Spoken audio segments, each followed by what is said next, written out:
Why do you recoil when you glimpse the darker parts of yourself? Those flashes of envy, anger, or selfishness you'd rather deny?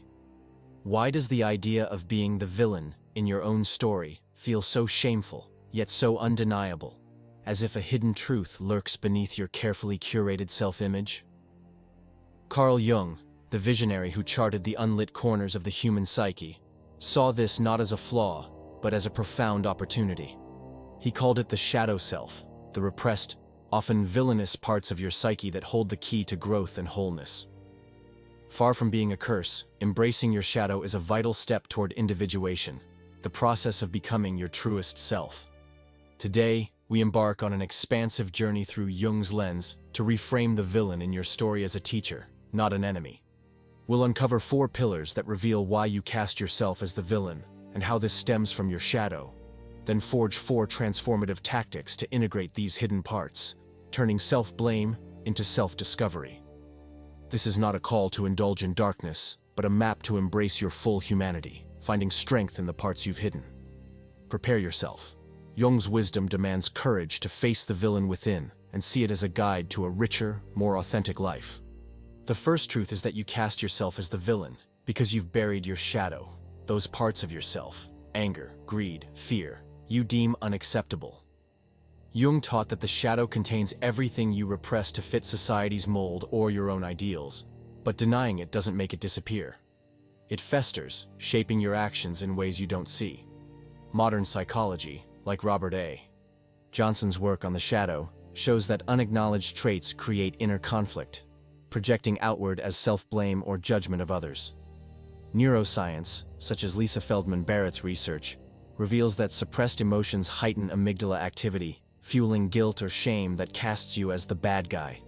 In Greek mythology, Medusa, with her petrifying gaze, symbolizes the shadow, feared and avoided, yet Perseus defeats her by facing her reflection, embracing the danger to gain power. In the 19th century, Dostoevsky's Notes from Underground portrays a man tormented by his repressed desires, his self-loathing making him the villain of his own story. Today, you feel this when you judge yourself harshly for a selfish thought, like envying a colleague's success, or when you lash out in anger and later regret it, seeing yourself as bad. On social media, you might hide flaws to project a perfect image, only to feel like a fraud when insecurities surface. To break free, acknowledge your shadow. List 3 traits you're ashamed of, like jealousy or ambition, and reflect on how they've shaped your actions. Notice when you feel like the villain, perhaps after a heated argument, and ask what repressed emotion drove it. Accept these feelings without judgment, journaling their origins, to see your shadow not as evil but as human. But the shadow doesn't just make you feel villainous. It distorts your story, projecting your hidden flaws onto others or yourself, creating a narrative of blame. Jung argued that what you deny in yourself appears in the world as enemies or faults, making you the villain when you judge others or yourself too harshly. John Gottman's relational psychology shows that projecting unacknowledged emotions onto others fuels conflict, while Joseph Ledoux's neuroscience research suggests that repressed feelings create cognitive distortions, amplifying self-criticism. In Norse mythology, Loki, the trickster god, embodies the shadow, his mischief reflecting the chaos others deny in themselves, yet his role drives growth and change. In the 20th century, Sylvia Plath's poetry, like the bell jar, grapples with her shadow, rage, despair, projecting it as self-loathing, casting her as the villain in her own narrative. Today, you see this when you blame yourself for a failed project, ignoring external factors, or when you resent a friend's success, projecting your own unacknowledged ambition. On social media, criticizing others' posts often mirrors your own insecurities, like judging someone's confidence as arrogance. To shift this, recognize projection. When you feel like the villain, ask what shadow trait you're seeing in others or yourself, like insecurity masked as judgment. Journal a recent conflict and trace it to a repressed emotion, then express it safely through writing or art to reframe your story from blame to understanding, seeing your shadow as a teacher, not a tyrant. Your villainous self-image also stems from society's demand to suppress your shadow, forcing you to conform to a good persona that denies your complexity. Jung saw the persona as the social mask you wear, But over-identifying with it starves the shadow, creating guilt when darker impulses emerge. Social psychology, like Solomon Asch's conformity studies, shows that societal pressure to be good breeds internal conflict, while Daniel Siegel's neuroscience research suggests that suppressing parts of the self disrupts brain coherence, fueling self-blame. In Christian mythology, Judas is cast as the ultimate villain, betraying Jesus, yet his act fulfills a divine plan, suggesting his shadow served a greater purpose. In the 18th century, Rousseau wrestled with his shadow, pride, hypocrisy, in his Confessions, embracing his flaws to redefine authenticity. Today, society's pressure to be positive or successful makes you feel villainous when you fall short, like when you're overwhelmed at work and snap at a colleague. On social media, curating a flawless persona, happy, kind, perfect, makes you feel like a fraud when anger or doubt creeps in. To counter this, challenge conformity. List 3 societal expectations, like always be nice or never fail, and question their validity. Embrace a shadow trait, like assertiveness, by acting on it authentically, such as speaking up in a meeting, and surround yourself with people who accept your complexity, not just your good side, to reframe your villainy as human depth. The villain narrative also persists because you fear the shadow's power, avoiding its integration and missing its potential for growth. Jung taught that the shadow holds not just flaws, but untapped strengths, creativity, courage, passion, that, when embraced, fuel individuation. Angela Duckworth's research on grit shows that facing uncomfortable aspects of the self builds resilience, while Norman Doidge's neuroplasticity studies confirm that integrating emotions rewires the brain for growth. In Egyptian mythology, Set, the god of chaos, is vilified for killing Osiris, yet his shadow energy drives transformation, enabling Osiris's rebirth. In the 20th century, Martin Luther King Jr. faced his shadow, doubt, anger at injustice, channeling it into a fierce commitment to equality, his villainous defiance reshaping history. Today, you fear your shadow when you avoid confronting a toxic relationship, overthinking your bad impulses instead of acting with courage. On social media, suppressing your authentic voice for fear of judgment casts you as the villain in your own story. To embrace this, see your shadow's power, reflect on a villainous trait, like ambition, and how it could drive positive change, like starting a project. Take a small risk, like sharing a bold idea, and journal how it feels to harness your shadow's energy, transforming your self-image from villain to creator. You now see the trap of casting yourself as the villain. It stems from burying your shadow, as Medusa's gaze and Dostoevsky's Torment showed, from projecting it, as Loki's mischief and Plath's poetry revealed, from conforming to society's good persona, as Judas and Rousseau exposed, and from fearing the shadow's power, as Set and King demonstrated. But this is only the beginning. Jung's wisdom offers a path to embrace your shadow, turning the villain in your story into a guide for growth and wholeness. The first step is to acknowledge your shadow with compassion, seeing it not as evil, but as a vital part of you. Jung taught that the shadow is not to be fought but understood, a view echoed in Carl Rogers' person-centered therapy, which shows that self-acceptance reduces inner conflict. Richard Davidson's neuroscience research confirms that acknowledging emotions calms the amygdala, easing guilt and shame. In the 19th century, Walt Whitman embraced his shadow in Leaves of Grass, celebrating his contradictions. I am large. I contain multitudes. To find wholeness.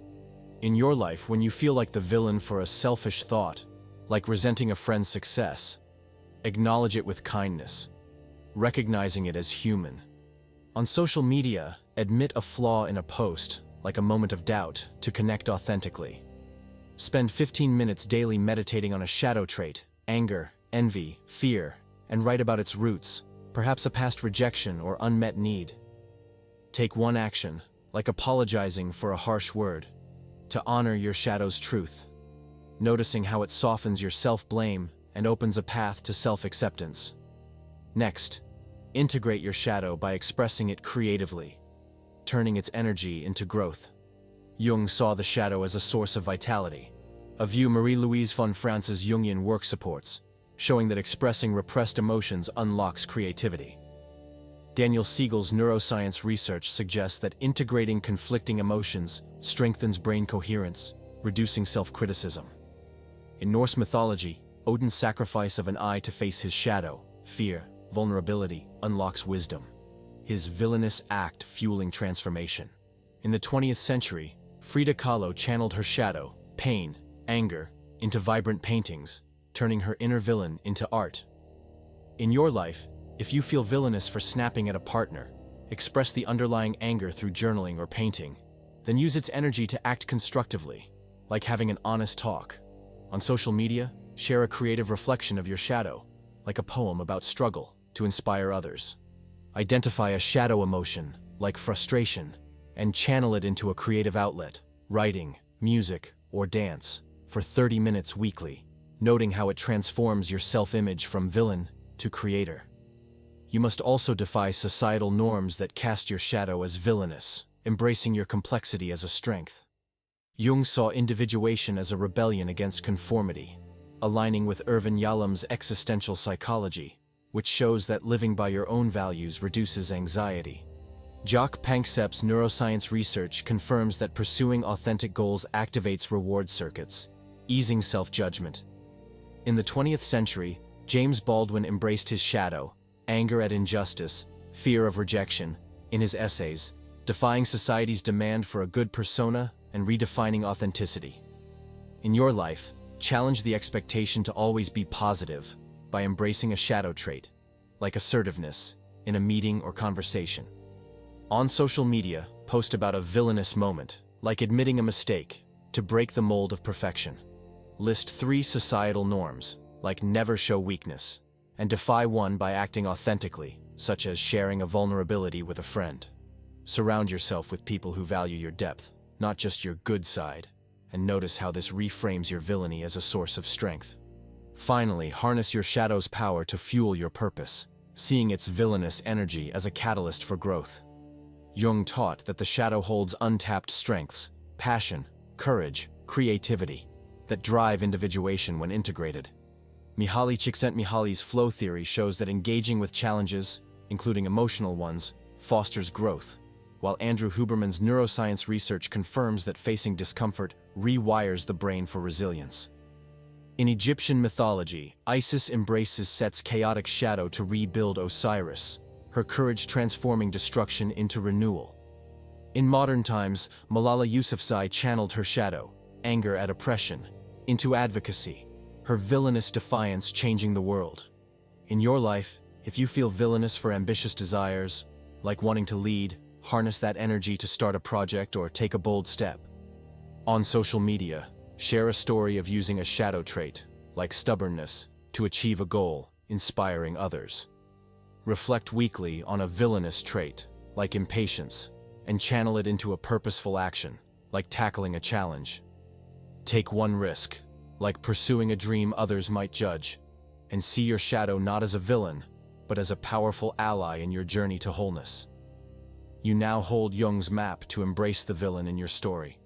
It stems from burying your shadow, as Medusa and Dostoevsky showed, from projecting it, as Loki and Plath revealed, from conforming to society's good persona, as Judas and Rousseau exposed, and from fearing the shadow's power, as Set, King, and Yousafzai demonstrated. Through Jung's tactics, you can acknowledge your shadow with compassion, like Whitman's Multitudes. Express it creatively, like Odin's wisdom and Kahlo's art. Defy norms, like Baldwin's essays, and harness its power, like Isis's renewal and Malala's advocacy. These 8 principles weave a system, a diagnosis of your villainous self-image, and a path to integrate your shadow for growth. But a warning, this knowledge is a double-edged blade, capable of liberating or wounding if misused. Use it to embrace your full humanity, forge meaning, and live authentically.